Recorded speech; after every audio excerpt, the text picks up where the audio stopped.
Naung salpu tau na buruki, o mau puji Tuhaki, ai diramoti o tok tong, todiku dohot dagikon, ai diramoti o tok tong, todiku dohot dagikon. O Yesus sai asiroham, paian denggani basam, muse di tahun na baruon, dina sahuriam tok tong, muse di tahun na baruon, dina sahuriam tok tong. Sai tong pahian hatami, na mga puli rohai, alay pangago sa sude, padaw masiyan ami be, alay pangago sa sude, padaw masiyan ami be. Renungan untuk kita sekalian diambil dari Pengkhotbah pasal yang ketiga ayat 1. Untuk segala sesuatu ada masanya, untuk apapun di bawah langit ada waktunya. Kalau kita bisa menjalani tahun 2022 sampai saat ini, itu karena kebaikan Tuhan. Dan kita bisa mendapatkan banyak pengalaman, pengetahuan, dan bahkan duka-duka, senang susah, itu semua karena anugerah Tuhan. Tidak mungkin kita dapat melangkah lebih baik lagi dari hari ini kalau bukan Tuhan yang mempersiapkannya di masa yang akan datang. Ada waktunya untuk melakukan apapun yang kita kerjakan, karena kita memang ada di dalam waktu yang disiapkan Tuhan. Ayat 11 dikatakan demikian, Allah membuat segala sesuatu indah pada waktunya. Bahkan Allah memberikan kekekalan dalam hati mereka, tetapi manusia tidak dapat menyelami pekerjaan yang dilakukan Allah dari awal sampai akhir. Allah membuat segala sesuatu indah. Mungkin bagi kita yang punya pengalaman pahit dan yang menyakitkan, bagaimana kita mengatakan bahwa itu adalah keindahan? Tentu sulit, karena kita berharap tidak ada yang menyakitkan dan tidak ada yang menyusahkan. Tetapi di balik semuanya itu kita harus ingat bahwa Allah membuat segala sesuatu indah pada waktunya. Tentu maksudnya apa yang kita tabur, kita tuai, dan kita bisa jadi tidak menuainya yang baik itu sekarang. Ada waktunya.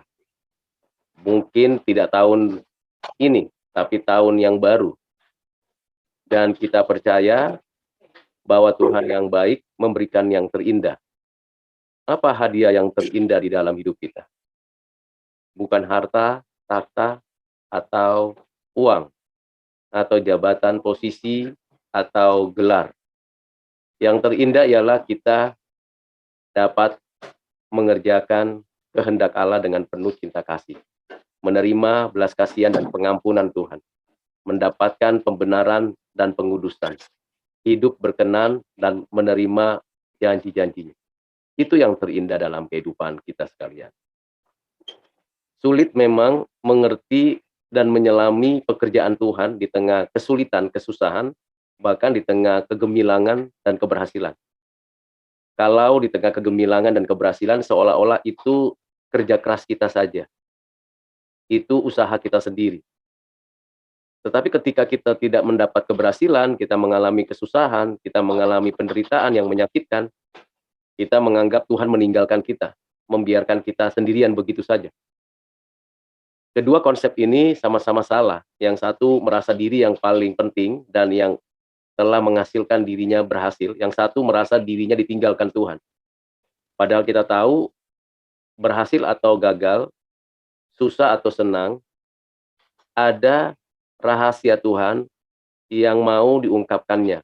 Nah, bagaimana menyelami rahasia Tuhan di balik suka duka, senang susah, berhasil gagal? Tentu itu perlu hikmat. Cara pandang kita bukan dari bumi ini ke atas, atau dari diri kita kepada diri kita, atau dari orang lain untuk kita, atau dari kita kepada orang lain. Cara pandang kita adalah dari surga kepada kita. Bagaimana kita menempatkan cara pandang kita di dalam cara pandang Tuhan. Sehingga kita bisa menyelami setidak-tidaknya apa makna dari kehidupan yang susah atau yang senang. Apa makna dari kehidupan berhasil atau gagal. Disinilah kita perlu merenungkan untuk hari-hari yang akan datang. Ayat yang ke-15. Yang sekarang ada, dulu sudah ada. Dan yang akan ada, sudah lama ada. Dan Allah mencari yang sudah lalu. Ini untuk memberikan gambaran bahwa rutinitas kehidupan kita akan terus kita jalani. Yang sekarang ada, dulu sudah ada. Ya, apa yang kita gumulkan, kita perjuangkan, kita susah mendapatkannya, dulu sudah ada. Ada banyak orang yang seperti kita, yang susah atau yang berhasil. Ada banyak orang seperti kita, yang bergumul, yang berjuang menjalani hidup, sehingga sukses, berhasil, dan ada juga yang gagal dan susah. Jadi bukan kita sendirian, karena bumi ini penuh dengan manusia. Sekarang saja sudah 8 miliar penduduk bumi. Itu yang hidup, bagaimana yang meninggal, dan bagaimana yang akan datang.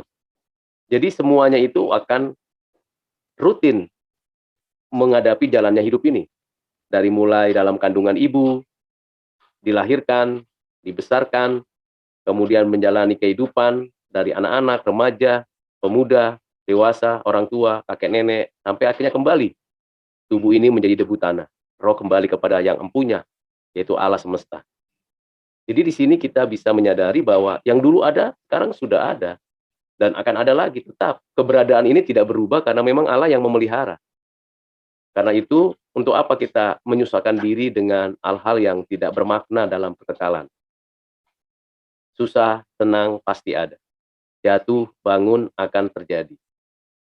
Kebahagiaan dan kesedihan akan silih berganti. Itu tidak bisa dipungkiri dalam realita kehidupan kita. Dulu sehat, sekarang sakit, besok sehat, dan seterusnya. Jadi ini siklus yang tidak bisa kita sangkali. Tetapi sekaligus siklus itu berjalan linier. Jadi kita tidak berputar pada poros itu saja, tapi kita juga berputar lalu berjalan, bergerak dari satu titik ke titik berikutnya. Waktu pergerakan terjadi, maka ada kebiasaan, ada tradisi, ada kehidupan yang sama seperti dulu. Mencari, mendapatkan, menikmati. Dan di sini dikatakan juga, yang akan ada, sudah lama ada. Ya, berapa banyak yang kita harapkan di masa depan, itu sebenarnya sudah ada di masa kini. Dan berapa banyak yang kita tidak dapatkan di masa lalu, itu sudah kita nikmati di masa kini. Dan apa yang masa depan itu seolah-olah itu jauh lebih penting, lebih berguna, bahkan lebih hebat dari masa kini, ternyata nantinya kita mendapati bahwa itu sudah ada di masa kini. Jadi tidak ada yang baru. Yang baru ketika kita berjumpa dengan Tuhan, atau lebih tepatnya ketika Tuhan menjumpai kita. Dan di sini dijelaskan bagaimana Allah mencari kita, mencari yang sudah lalu. Allah lah yang mencari kita, bukan kita yang mencari Allah. Untuk kita masuk ke dalam rancangannya yang indah. Di dalam waktu-waktu yang rutin. Jadi rutin itu tidak membosankan sebenarnya. Rutin itu natural life dari seorang manusia. Makan, tidur, bekerja, berkarya, terus seperti itu. Tidak ada yang tidak diketahui oleh Tuhan. Dinamika kehidupan kita, dari mulai dalam kandungan ibu, sampai dengan nantinya kembali ke kandungan bumi ini, Itu semuanya dinamikanya sama. Perbedaannya, apakah Allah mencari kita? Apakah Allah berkenan untuk menyelamatkan kita dari kejenuhan rutinitas? Dan ketika kita berjumpa dengan Tuhan yang menjumpai kita, disitulah ada sebuah momen yang bersifat kekal dan memberikan dampak pada masa yang akan datang. Saat-saat itu adalah saat-saat yang sungguh memberikan kepada kita kesukacitaan. Tahun 2023 yang kita akan jalani dan kita akan mulai pada hari ini merupakan tahun di mana Tuhan memberikan kesempatan lagi untuk kita menjalani rutinitas sebagai rasa tanggung jawab kita kepada Tuhan dengan kebebasan yang dari Tuhan dan dibawa kendali Tuhan yang berdaulat. Sehingga tiap langkah kita diatur olehnya dan kita menikmati susah senang dengan penuh sukacita, gagal berhasil dengan penuh sukacita. Dan Tuhan Allah mencari kita supaya kita diajaknya, dibimbingnya, diarahkannya untuk mencapai tujuan yang Tuhan sudah sediakan bagi kita. Songsong tahun 2023 dengan penuh sukacita. Jangan takut, kesulitan itu biasa dihadapi manusia. Kesusahan itu biasa dihadapi manusia. Kebahagiaan, kesuksesan itu biasa dijalani oleh manusia.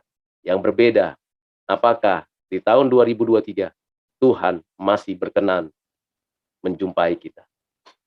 Tuhan memberkati saudara sekalian. Amin.